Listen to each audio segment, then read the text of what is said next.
5 problems with the Harry Potter books. Number 1, Neville being the chosen one.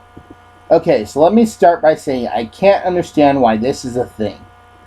Okay, so from the way I understand Harry's protection, he only has it because his mom sacrificed herself when she was given the choice not to die.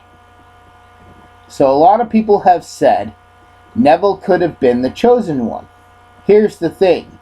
Without Snape, Harry would never have been the chosen one. In the books, we discover Lily is given the chance to save her life by Voldemort at Snape's request. Without Snape, Voldemort would have walked in and probably killed everyone without any hesitation. In fact, you could say that it was not Voldemort who chose the chosen one, but Snape. Number 2, werewolves in Lockhart. What? Wait. Okay, this makes no sense. Okay, so Lockhart wrote a book that he says he cured a man in a far-off village of being a werewolf. Yet in the 3rd book we discover from Lupin that there is no cure for being a werewolf. As it is, the best he has is the Wolfbane's potion. However, that is newish and hard to make. Lockhart wiped the mind of witches and wizards who really did those things.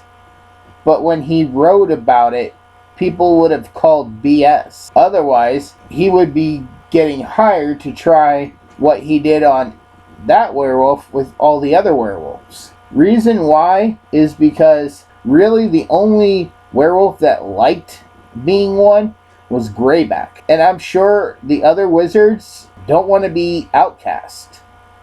Harry being a Horcrux. JK, sometimes you make things so... Okay, so I know she wrote the books, and this was only a fan fiction idea. But she had the perfect excuse to explain why the Dursleys were so horrible to Harry. I mean, not sure about England, but whether you go by the books or if you go by the movies, and I know people have said this before, but it was child abuse. And making the fact that he was secretly a Horcrux the whole time would have explained it very well. But JK came out and said, nope, they're just bad people. Honestly, they really screwed up. If they had just treated Harry like Dudley, Harry might have turned out just as bad as Dudley. If that was the case, there's a very good chance that Dumbledore would have skipped over bringing Harry to Hogwarts, because that Harry would have probably joined Slytherin.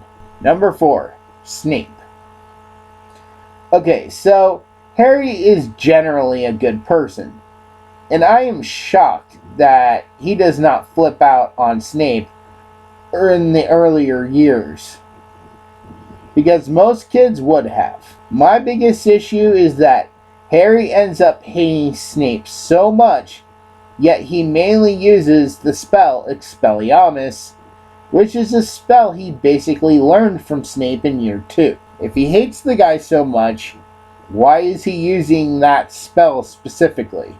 And other spells. In book 7, they continue to use Muffliato after he already knows that it came from the Half-Blood Prince, which is Snape. Number 5, Ron and Hermione. Okay, so in my first advice video, I talked about subconscious writing, and how JK is an example of this. She came out and said, according to many fans, that she was not happy about the pairing of those two. And a lot of fans say the pairing doesn't make sense.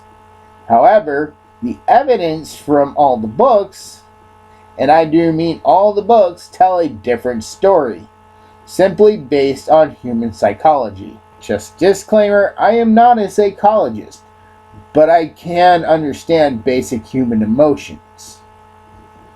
So, for this, let's examine the two characters first. On the block is Ron. He's tough, cunning, loyal, and a good person. Ron is a low member in a large pureblood family who feels he has to strive to be noticed. Hermione, on the other hand, is smart, quick, lonely. So I talked briefly about this topic in my last video. Here's the thing. Hermione comes from a family of non-magic users, or muggles.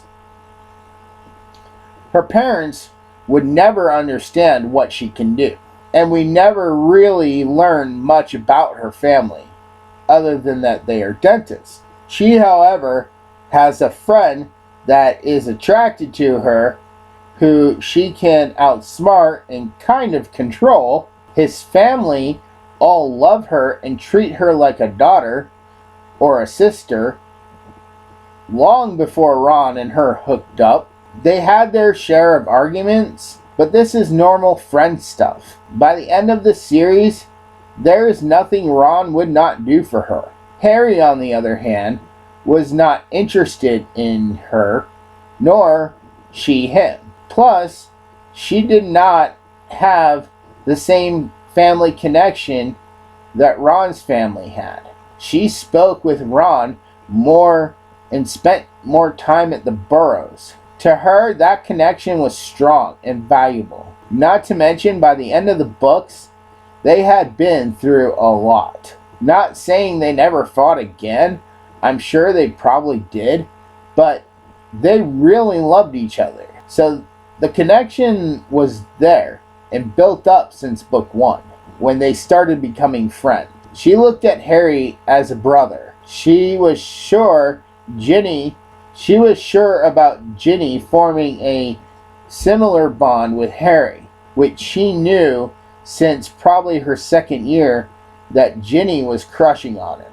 So when they finally reached that age where dating was on their minds, she wasn't going to be an obstacle for Ginny. That would have ruined the sisterly bond they were forming. I think it was not hard to figure out how Harry was looking at Ginny. I think she was only shocked it took him so long to ask Ginny out. Ron, on the other hand, was crushing on Hermione since book 2, when he would get jealous about her crushing on Lockhart. Then again on Krum. He had kind of built up this fake future that she would always be there waiting for him to ask, but he took too long. So he dated Lavender, and he really wasn't in love with her. It was just petty payback for the whole her having a thing with Krum the year before. So it was set up by JK, and JK really did set up the perfect slow burn relationship between these two. That is all for this video. If you're a fan of the Harry Potter series, and you like stories about magic and wizards set in the modern day world, please check out my series, The Guardian of Light. Books 1, 2, and 3 are available on Amazon right now. Order your copy of this epic fantasy series, which is filled with almost everything you can imagine. I want to wish you all the best and happy writing.